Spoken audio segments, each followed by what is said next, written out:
আরে সবাই কাজ করছে, এই খবর তো রাজামশাইকে দিতেই হয়। রাজা রাজা, আপনার রাজ্যে সব গরিব পাখিরা আপনার জঙ্গলে গাছ কেটে নিচ্ছে। এ তো কিছু একটা ব্যবস্থা করতেই হবে রাজামশাই। কি তো কিছু একটা করতেই হবে রাজামশাই। এ কি আমার রাজ্যে এসব চলছে? না, এই গরিব পাখিদের দেখছি বার খুব বার বেড়েছে। এ তো কিছু একটা করতে হবে। যাও মন্ত্রী, পুরো গ্রামে ছড়িয়ে দিয়েছো যে কোনো পাখি যেন আমার জঙ্গলে গাছ না কাটে।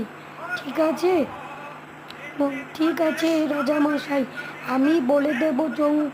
শুনুন শুনুন, রাজা সংবাদ দিয়েছে ওনার জঙ্গলে কেউ গাছ কাটলে তাকে বলিদান দিতে হবে।